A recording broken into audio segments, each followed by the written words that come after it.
Mahkamah Konstitusi mengabulkan gugatan terhadap Undang-Undang Nomor 2 Tahun 2002 tentang Kepolisian Republik Indonesia.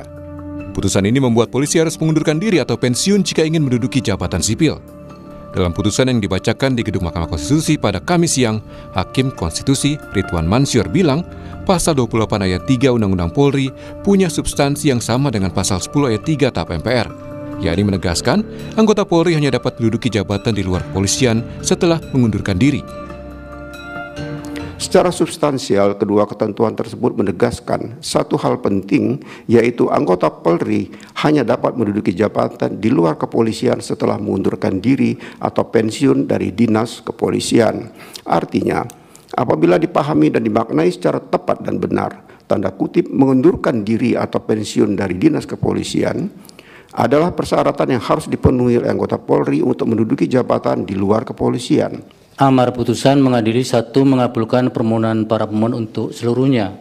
2. Menyatakan prase atau tidak berdasarkan penugasan dari Kapolri dalam penjelasan pasal 28 ayat 3 Undang-Undang Nomor 2 Tahun 2002 tentang Kepolisian Negara Republik Indonesia, Lembaran Negara Republik Indonesia tahun 2002 Nomor 2 tambahan Lembaran Negara Republik Indonesia Nomor 4168 bertentangan dengan Undang-Undang Dasar Negara Republik Indonesia tahun 1945 dan tidak mempunyai kekuatan hukum mengikat.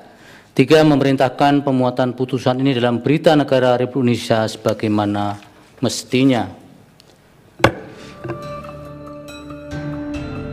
Menanggapi putusan MK, Kadif Humas Polri Irjen Sandi Nugroho bilang Polri menghormati putusan MK dan akan menindaklanjuti serta mengkaji putusan itu. Atas putusan tersebut tentunya Polri akan menghormati semua putusan yang sudah dikeluarkan, dan saat ini Polri masih menunggu hasil resminya seperti apa, kemudian nanti akan dilaporkan kepada Bapak Kapolri, kemudian kita secara langsung akan menyampaikan tentang hasil putusan tersebut yang sudah diputuskan oleh MK pada hari ini. Tapi yang pasti bahwa kami belum menerima putusannya sampai dengan saat ini, tetapi polisi selalu akan menghormati putusan yang sudah ditetapkan oleh pengadilan. Sejumlah perwira tinggi Polri menduduki jabatan di luar kepolisian seperti kementerian dan lembaga. Di antaranya Komjen Ketut Suwardana, Irjen Kementerian P2MI, Komjen Joko Purwanto, Irjen Kementerian Kehutanan, Komjen M. Iqbal, Sekjen DPD RI, Komjen Puji Prasetyo Hadi, Irjen Kementerian ATR BPN, hingga Irjen Soni Sanjaya, Wakil Kepala BGN. Sementara itu, Menteri Sekretaris Negara Prasetyo Hadi menjelaskan putusan MK bersifat final dan mengikat, sehingga putusan itu adalah putusan akhir yang harus diterapkan.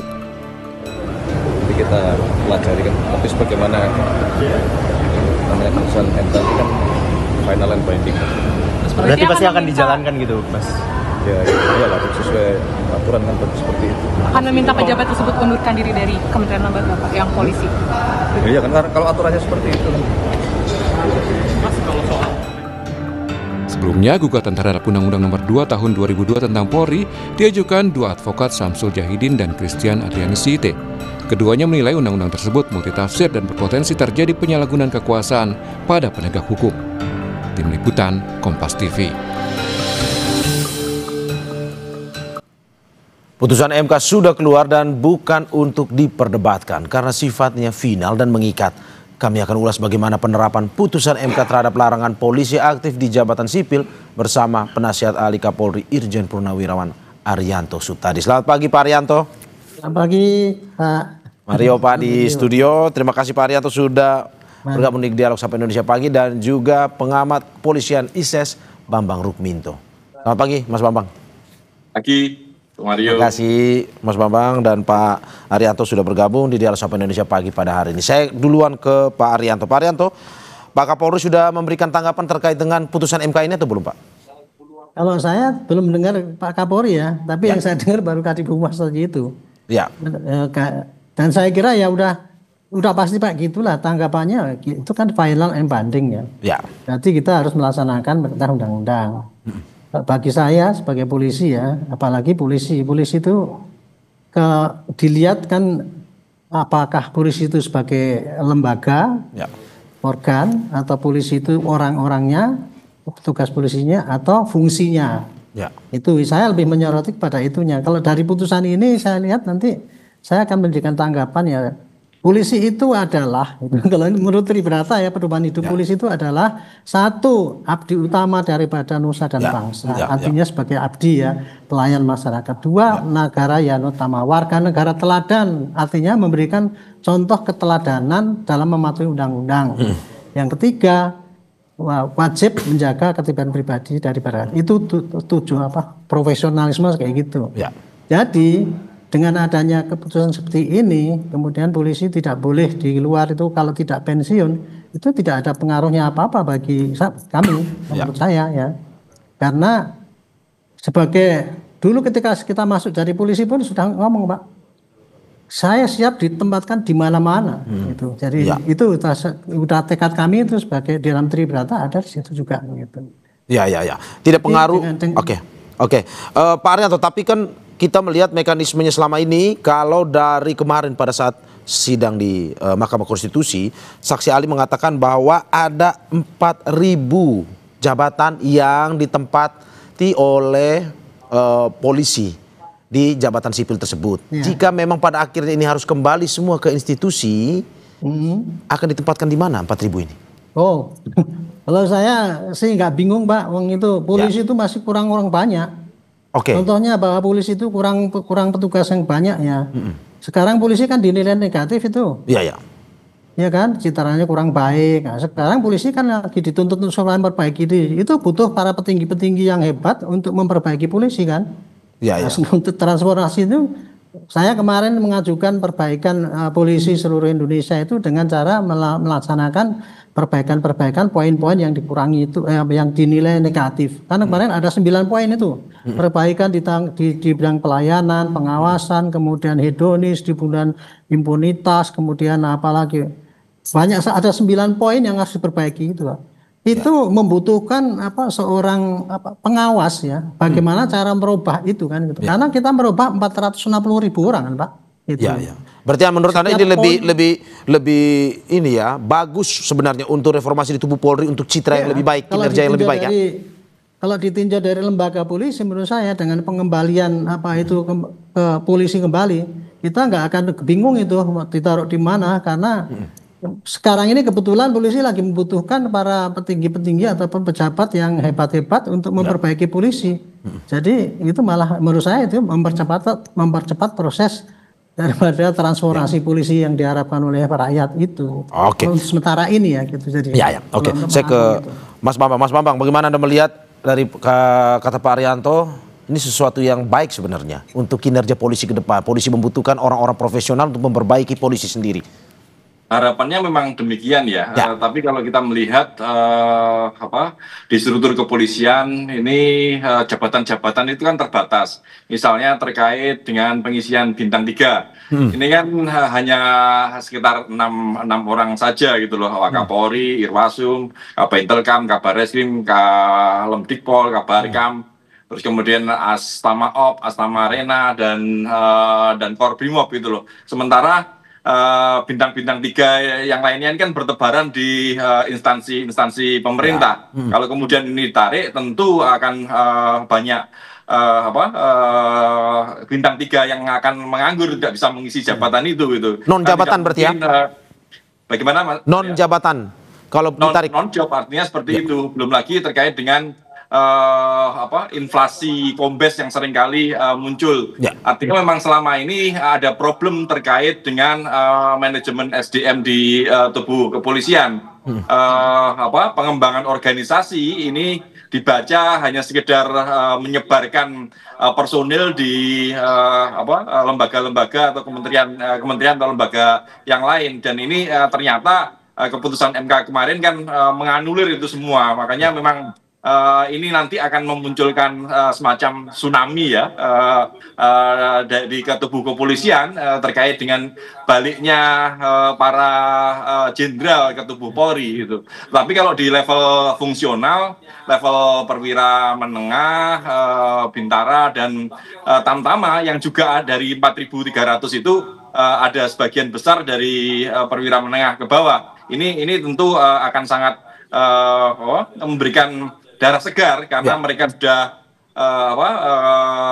keluar, tentunya wawasan kompetensi mereka juga berubah. Ini harapannya bisa memberikan masukan-masukan kepada internal kepolisian. Yang menjadi problem memang nanti di level atas, di bintang-bintang ini semakin bertaburan di Polri karena tidak punya jabatan seperti itu. Mas Bambang, berarti menurut Anda dengan misalkan kembali dan juga non-job pada akhirnya, menurut Anda lebih baik pensiun sebagai anggota Polri untuk perwira tinggi ini atau tetap kembali aja dengan menerima konsekuensi tersebut? Itu kembali kepada pilihan masing-masing ya. Kalau memang mereka memiliki passion terkait dengan job di kementerian atau lembaga, bisa mengundurkan diri, kemudian melakukan alih status, itu bisa saja seperti itu. Dan tentunya ini akan menjadi positif juga bagi Polri karena tidak perlu menampung mereka kembali ke Polri karena tentu ini akan mengganggu juga ritme di internal seperti itu. Pak Arianto, bagaimana dengan frasa tsunami kalau kembali lagi ke institusi Polri? Akan ada banyak perwira tinggi yang mungkin saja non-job juga. Non-job gitu kan ya. Itu kan kalau Pak Bambang kan di luar Polri, jadi nggak ngerti apa yang terjadi di internal. Saya itu sehari-hari kan ngelihat bagaimana kinerja Polri itu ya kan. Jadi di Polri ini seandainya mereka itu para bintang 3 itu kan job tinggi gitu ya. Misalkan dikembalikan ke polisi, memang secara struktural nggak ada, kelihatannya kemudian kan nggak ada kerjaan kan gitu kan. Tapi secara kenyataannya saya bilang polisi butuh para petinggi-petinggi yang berandal ya, yang bisa memperbaiki polisi itu tadi, terutama untuk transformasi ini ya. Ini menurut saya sangat butuh banyak. Soalnya gini ya, untuk mentransformasi polisi itu Pak, itu kita butuhnya apa? Merubah perilaku yang di lapangan, 460.000 orang. Merubah perilaku itu ada berapa poin yang harus dirubah. Jadi ada 9 ya. Di setiap poin itu saya hitung karena saya bikin buku petunjuknya itu ada 10 poin itu. Nah, untuk merubah poin-poin itu kan dibutuhkan nomor 1 ya, petunjuk ke lapangan supaya dibaca semua orang apa yang harus dikerjakan dan tidak. 1 itu ya. Jadi itu petunjuknya harus disempurnakan dulu supaya itu betul-betul bagus. Ini butuh kan gitu kan perancang. Kemudian pelaksanaan di lapangan, bagaimana mensosialisasikan, bagaimana mengevaluasi, bagaimana cara menindak pelanggaran, dan bagaimana cara mengevaluasi. Itu bukan butuh seorang yang nggak apa-apa itu. Kalau memang mau kerja, masih banyak kerjaan. Tapi mau ditempatkan di mana Pak? Kalau misalkan pada akhirnya kembali, mau ditempatkan kemana sebenarnya? Apakah masih ada? Itu tadi sebagai pengendali daripada setiap butir-butir perubahan yang akan disampaikan. Berarti ada jabatan baru yang dibuat atau pos yang dibuat baru untuk mengisi? Harus ada. Kan di dalam polisi itu kan ada tugas rutin, ada satgas gitu kan. Kalau kita bisa bikin satgas secara mendadak itu, kemudian bisa, kenapa untuk transformasi itu nggak ada satgas kan gitu. Jadi tidak ada misalnya menurut saya sih tidak ada rumus, tidak ada pekerjaan di situ. Justru kita itu bisa memanfaatkan, kalau bagi saya ini jadi peluang ini polisi untuk memperbaiki diri gitu. Bukan suatu tsunami bagi saya. Saya kembali ke Mas Bambang. Mas Bambang, kalau dalam Undang-Undang Polri kan kita kenal bahwa institusi Polri adalah institusi non kombatan atau institusi sipil sebenarnya. Menurut Anda, apakah mungkin sebenarnya dengan penempatan mereka di jabatan sipil sudah sesuai dengan kinerja mereka, didikan mereka selama ini, atau bagaimana sebenarnya? Ya, kalau saya melihat sejak awal dididik, ya mereka tidak dicetak untuk menjadi birokrat-birokrat di kementerian dan lembaga. Mereka lebih pada tugas-tugas kepolisian. Tugas-tugas kepolisian ini kan meliputi Harkamtibmas dan terutama Harkamtibmas, pemeliharaan keamanan ketertiban dan penegakan hukum. Jadi fokusnya di sana. Memang kemarin ketika berada di kementerian dan lembaga, fungsi mereka salah satunya melakukan pengawasan pada lembaga terkait. Tapi isu yang beredar kan juga tidak hanya melakukan pengawasan, tapi menjadi pengamanan. Itulah yang akan yang memunculkan persepsi adanya konflik kepentingan, karena konflik kepentingan antara ini yang diawasi dan yang mengawasi kan sama saja kalau mereka ada di luar struktur. Makanya kemarin keputusan MK mengembalikan itu memang sudah, saya melihatnya sudah sangat tepat ya, karena memang dalam undang-undangnya memang mengatur seperti itu, tidak bisa di luar struktur karena harus mengundurkan diri dan pensiun dini. Semangat undang-undang itu adalah menjaga agar Polri ini tetap profesional dan sebagai Polri sebagai lembaga yang diberikan kewenangan negara dalam tugas kepolisian ini lebih profesional dan bebas konflik kepentingan dan lebih independen, karena harus disadari bahwa Polri ini adalah aparatur negara, bukan aparatur pemerintah. Meskipun sama-sama di sipil, tapi harus dicatat itu tadi, harus digarisbawahi bahwa Polri ini adalah aparatur negara, bukan aparatur pemerintah. Bahwa Polri mendukung pemerintah itu dalam melaksanakan tugas-tugasnya itu dalam rangka sebagai aparatur negara gitu loh. Ini memang sesuatu yang